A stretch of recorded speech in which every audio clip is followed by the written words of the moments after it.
연화펌을 시작하기 전에 저 같은 경우에는 전체적으로 고르게 물도포를 하고 시작을 합니다.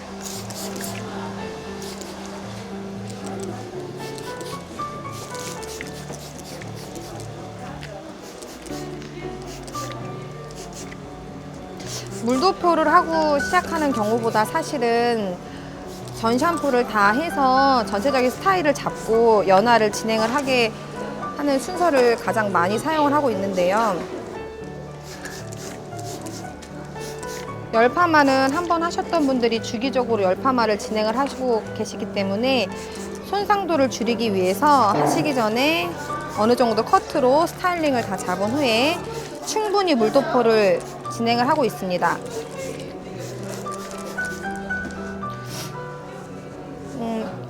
염색을 안 하신 모발도 있겠지만 요즘 고객님들이 대부분 다 염색을 다 시술하신 화학적인 손상도를 가지고 계신 고객님들이 많기 때문에 PS1, 그러니까 전 샴푸를 하지 않고 마른 머리 약을 도포하게 되면 데미지가 더 증가를 하게 되고요. 파마를 하고 나서도 더 거칠은 감을 볼 수 있습니다. 그리고 물로 충분하게 적셔서 연화를 하게 되면 좀 더 부드러운 터치감과 그리고 스몰 50, 미디움 80, 롱 100g의 연화약을 사용을 하고 있는데 좀 더 효율적이게 적당하게 데미지를 줄이면서 로아스보 연화약을 사용을 할 수 있습니다.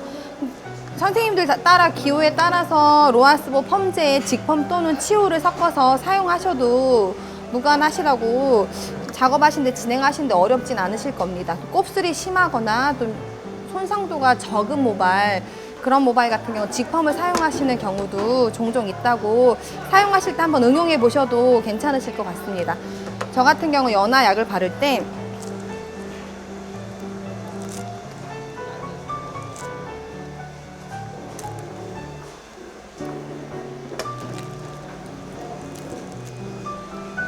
지금 보시는 것처럼 모발이 충분하게 다 수분으로 젖어 있습니다. 네이프 건강모 손상이 적은 부분부터 두피의 각도대로 들고서 시술을 하게 되는데요. 열파머를 지속적으로 하시는 경우 같은 경우는 원터치로 시술을 진행하지 않고 두피 한 2cm 정도 띄운 다음에 건강모부터 투터치로 진행을 하고 있습니다.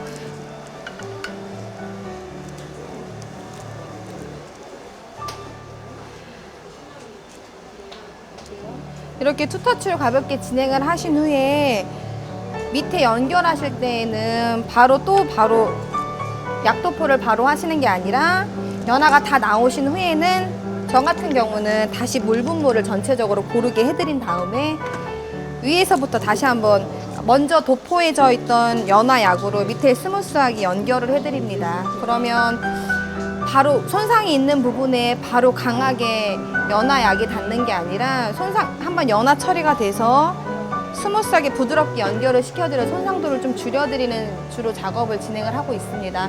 이렇게 하시면 좀 더 효과적이게 매끄럽게 그리고 용량을 남용하지 않으면서 손상을 줄일 수 있는 제가 생각했을 때 연화펌의 가장 효율적인 방법이라고 생각을 합니다. 하시고 정말 제일 중요하신 거는 아무리 급하시고 아무리 빠른 작업을 하기 위해서라도 마른 머리에 연화약을 직접적으로 도포를 하시게 되면 뿌리의 볼륨도 많이 살지 않고 손상이 더 2배가 되셔서 고객님들한테 좀 더 매끄러운 효율적인 시술은 할 수 없다라고 저는 보고 있습니다. 알고 계시면서도 미처 바쁘니까 괜찮겠지 하고 그런 생각으로 빠른 작업을 진행하시는 것보다 조금 번거로우셔더라도 충분하게 수분을 적셔서 좀 더 디테일하게 작업을 하시면 충분한 손상을 줄이고 효율적이게 연화 시술을 하실 수 있다고 저는 생각합니다.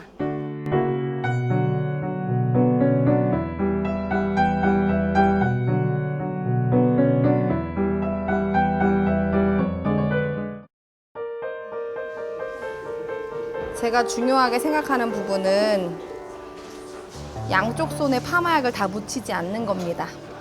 한쪽 손에 대부분 잘못된 예를 손바닥에 대고 연화약을 터치하시는 경우가 종종 있습니다. 하지만 네이프땅 같은 경우는 건강하기 때문에 밑에까지 연화약이 많이 묻어도 큰 모발에 데미지가 없으신데 탑으로 올라갈수록 고객님들의 모질이 얇고 손상이 더 많기 때문에 양쪽에 장갑을 끼시고 시술을 하실 때 양쪽에 다 약이 묻어버리시게 되면 아무리 지금처럼 두피 각도를 들고 섹션을 뜬고 약을 바른다 하더라도 제대로 된 투터치를 만들어 드릴 수 없습니다. 그러면 그게 바로 고객님들한테는 손상으로 이어지기 때문에 터치하실 때는 지금같이 원터치로 하실 경우는 상관이 없겠지만 투터치로 하고 시술하실 때는 두상의 각도대로 한 손으로 잡는 지지대 역할만 해주시고 정확하게 뿌리 2cm 정도는 띄워주시고 두상의 각도대로 들어서 정확한 지점을 터치하신 후에 모발 안에 약액을 밀어 넣듯이 핸들링 할 때는 비비듯이 하시는 게 아니라 한쪽 방향으로만. 그러면 이쪽 손에는 약이 묻지 않습니다. 그러면 내가 터치하고자 하는 부분만 정확하게 약이 묻을 수 있게끔. 열파마를 지속적으로 하시는 고객님들한테는 가장 중요하게 저희가 해드려야 할 의무사항이라고 저는 생각을 합니다. 그래야 지속적으로 열파마가 닿던 부분에 손상을 줄여드릴 수도 있고 열파마 유지력도 좋고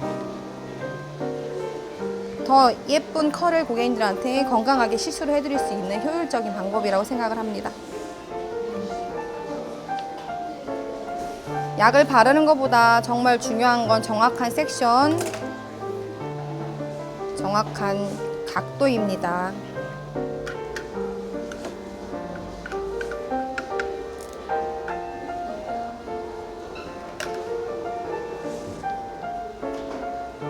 터치며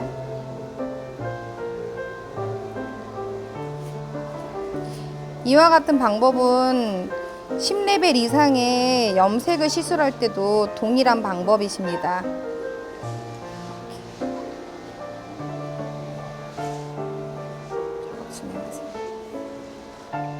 이같이 연화를 진행을 하신다고 하시면 좀 더 효율적이게 손상을 줄이면서 작업을 시술하실 수 있을 거라고 생각합니다.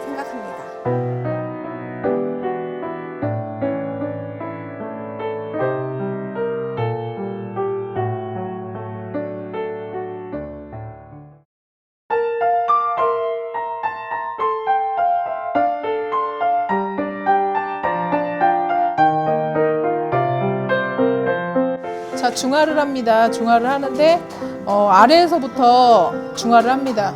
중화를 하는데 이 공병을 이용했을 때는 많이 흔들어 주는 게 거품이 많이 나기 때문에 약이 절약이 됩니다. 그래서 많이 흔들어 주시고 거품기를 이렇게 밑으로 내리시지 말고 이렇게 자연스럽게 거품이 날 수 있게. 그래서 밑으로 흐르지 않게 손을 항상 이렇게 받치시고 여기에 안에 중화를 묻힌 다음에 이걸 주물러 줍니다. 주물러 주고 네, 흡수를 시키고 나서 또 한번 브로킹 타시고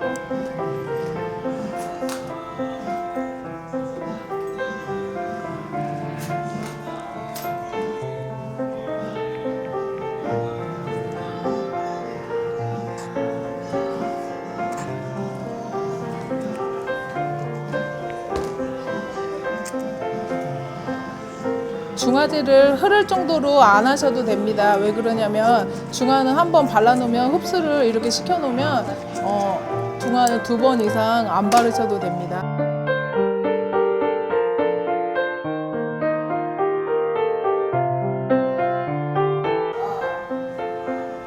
그래서 항상 흔들어서 쓰시면 거품이 많이 나오고 물이 많이 나오지 않기 때문에 조금 많이 절약이 되는 것 같습니다.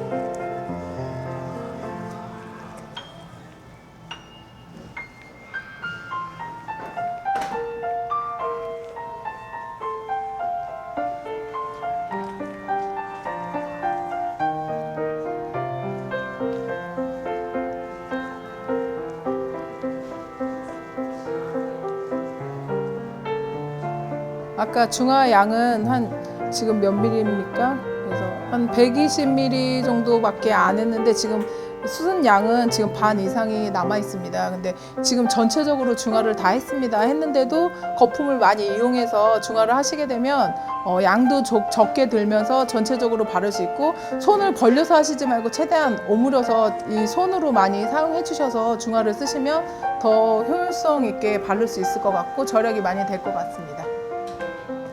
이상입니다.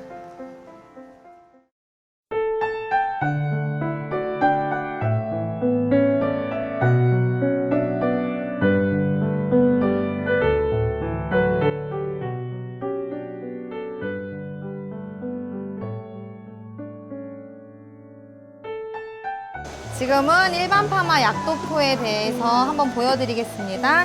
저는 열파마랑 똑같이 일반 파마 할 때도 전체적으로 물 분무를 하거나 아니면 PS1을 진행한 후에 작업을 진행을 하고 있습니다. 마른 머리에서 일반 파마 약액을 그냥 도포할 경우 빗질을 할 때 고객님 머리가 더 엉키기 때문에 고객님을 불편하게 해드리는 안 좋은 단점도 있고, 모발이 젖은 상태에서 약도포를 하게 되면 모발이 고르게 약액이 고르게 도포가 되면서 좀 더 부드러운 터치감으로 고객님을 불편을 덜어드릴 수 있습니다. 일반 파마 약도포 하실 때는 두피에 묻지 않게 탑 쪽 먼저 약도포를 진행하고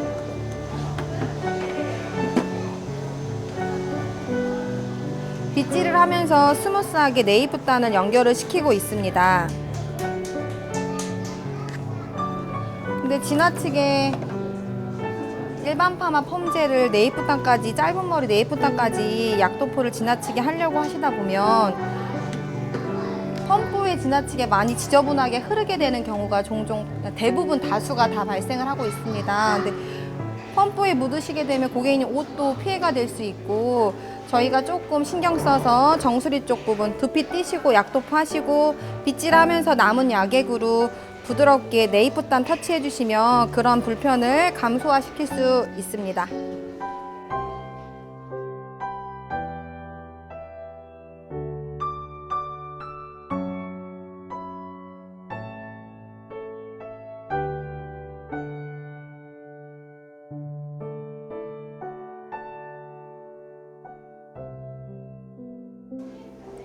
저희 고객님 같은 경우는 스몰 기장이시거든요. 스몰 기장이십니다. 이렇게 보시면 스몰, 미디움, 롱 매장에서 다 이렇게 사용하고 계시고 있을 거라고 저는 생각합니다.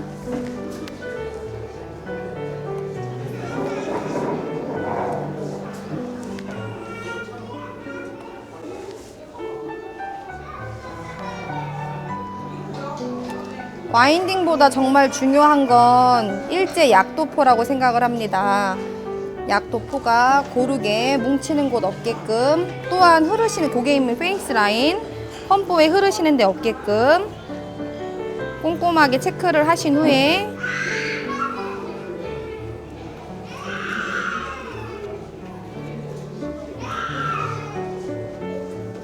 고객님 스타일에 맞춰서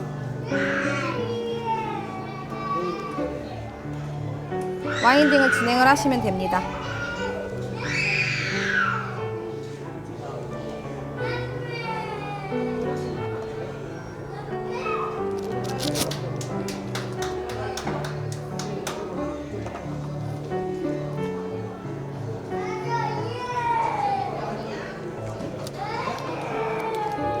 또 와인딩 하시면서 주의하실 사항이, 너무 약액을 과하게 도포하시면 장갑에서 흐르면서 고객님 페이스 라인에 흐르시는 경우가 종종 있으십니다. 장갑도 꼼꼼하게 체크하시면서 흐르지 않게끔, 다시 한번 다른 섹션은 와인딩 하실 때도 뿌리까지 골고루 약액이 도포되실 수 있게끔 빗질 한번 꼼꼼하게 해주시기 바랍니다. 지나치게 펌제 일제 펌약을 많이 바르시게 되면 이렇게 와인딩을 하시면서 두피에 묻게 되시면 요즘 고객님들 대부분 두피가 좋지 않으십니다. 이렇게 정량을 사용해서 효율적으로 고객님한테 해드려야 예쁜 파마를 시술을 해드릴 수가 있는데, 너무 지나치게 두피 가까이 약액이 도포가 많이 되시면 오히려 잦은 파마로 인해서 두피 손상을 일으킬 수 있는 데미지를 초래할 수 있습니다. 하시면서 정말 펌제는 정확한 곳에 저희가 좀만 신경 써서 잘 발라서 이쁘게 와인딩을 해드린다고 하면 고객님 모발도 소중하게 지켜드릴 수 있고 두피도 지켜드릴 수 있고 최고의 스타일을 만들 수 있다고 저는 생각을 합니다.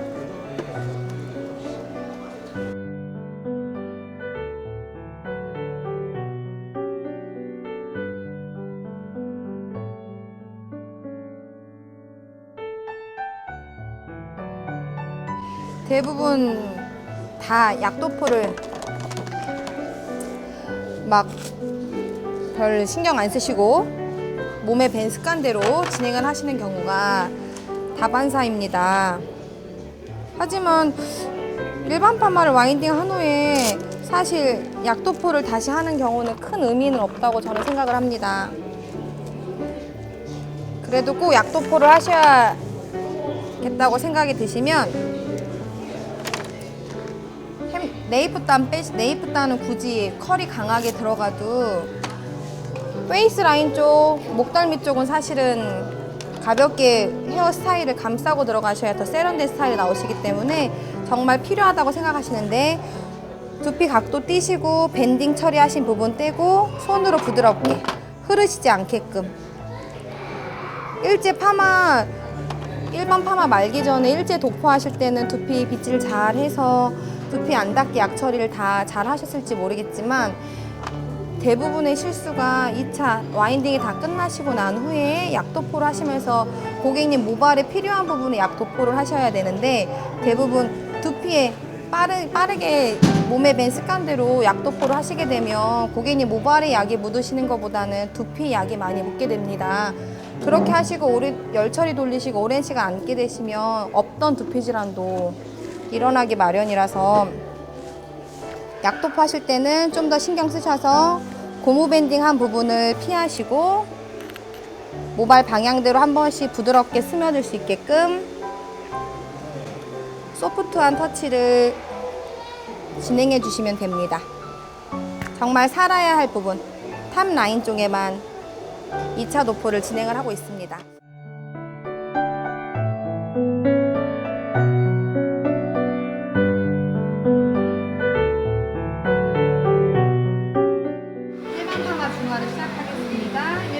중화를 하실 때에는 손상이 있는 탑 부분부터 중화를 하시는 것보다 모발이 건강하신 네이포순부터 중화를 해주시면 더 효과적이십니다. 중화를 하실 때에는 거품 중화를 사용하실 경우는 중화를 하시면서 중화제가 더 잘 스며들 수 있도록 노트를 한 번씩 굴려서 한 번씩 터치를 해주시면 중화를 너무 줄줄줄 흐르게 과하게 남용을 하지 않고도 적당한 양으로 효율적이게 중화를 하실 수 있으십니다. 중화를 하실 때에는 일반 폼즈와 똑같이 굳이 너무 두피부터 과하게 약도포를 하지 않으셔도 파마는 훨씬 훌륭하게 예쁘게 작업이 잘 되시기 때문에 중화제 막 고객님들 불편하시게 막 주르르 흐르게끔 과하게 중화를 하시는 것보단 적당하게 필요한 곳에 적당하게 적절하게 이왕이시면 공병을 사용해서 중화를 하시는 것도 좋으실 수 있지만 이왕이면 이렇게 거품 중화를 사용하시는 게 작업적인 면에서 좀 더 효과적이게 작업을 하실 수 있는 방법이라고 생각이 됩니다. 하시면서 손으로 이렇게 손으로 한 번씩 거품 중화 터치를 해주시면 고객님 페이스 라인이라든지 불편하게 흐름을 방지해 드릴 수 있는 가장 큰 장점이 있습니다.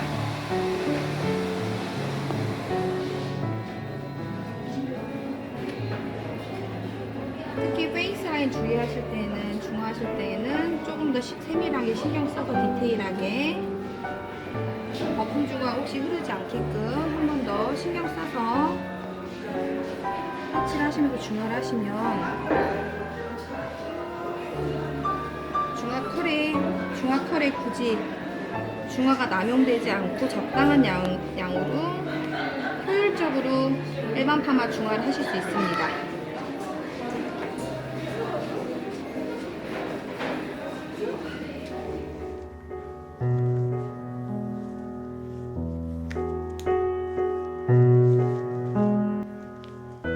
그리고 일반 펌입니다. 일반 펌을 만약에 이 머리에 다 말아 놓으시지 않습니까? 그러면은 뭐 약도포를 일제를 도포를 합니다. 도포를 해서 약을 쓰시는 건 거의 비슷하다고 생각을 합니다. 그래서 거의 브로킹 떠서 뭐 약을 저는 손을 굉장히 많이 사용하는 편인데 많이 흐르지 않으려면 손을 좀 많이 사용해서 약도포를 해주시고 그 대신 약을 너무 많이는 아니어도 어느 정도 충분히 발라주시고 나서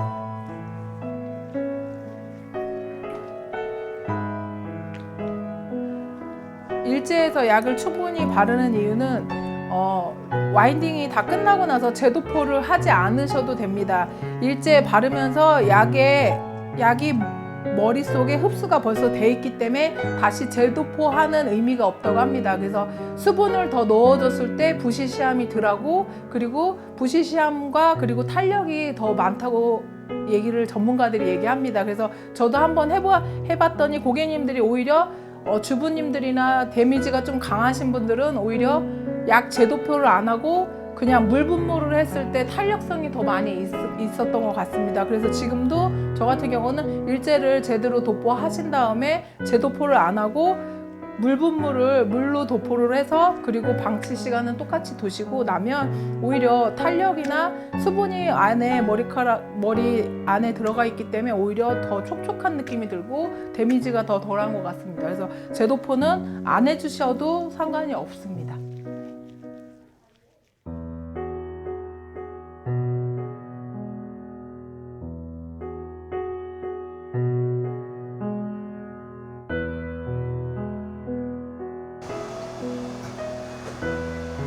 일반 펌 약도포 할 경우에는 지금 길이가 미디움 길입니다. 그래서 표시가 샵에 아마 표시가 되어 있을 겁니다. 미디움 길이는 공병의 3분의 2 정도 진행이 됩니다. 그래서 약을 도포를 할 경우에는 보통 분들이 우리 스태프분들 인턴분들 진행을 할 경우에 이렇게 진행을 합니다. 근데 저는 만약에 예를 들어서 쇼트의 기준으로 펌제를 바를 경우에는 두피 한 번씩만 바르게 합니다. 두피 한 번씩.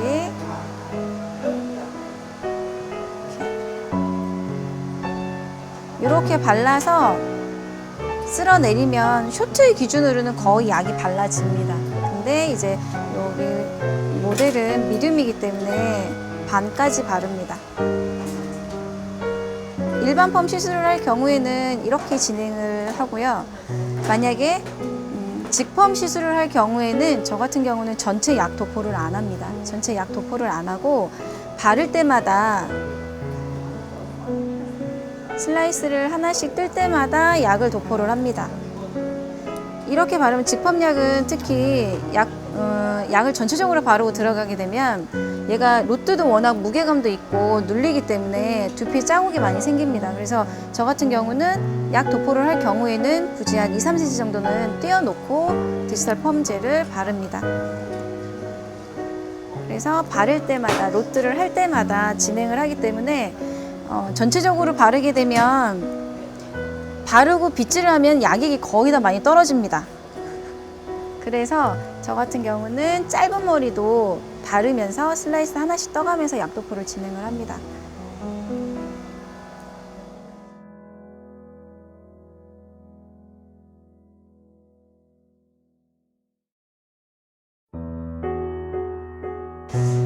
그리고 와인딩 후에 제도포를 하는 경우가 굉장히 많습니다. 지금 모델과 같이 이렇게 미디움 길이에서 일반 펌을 할 경우에는 자라난 부분이 예를 들어서 염색기가 있는 상태면 굳이 이때도 제도포를 안 해도 됩니다. 저는 안 합니다.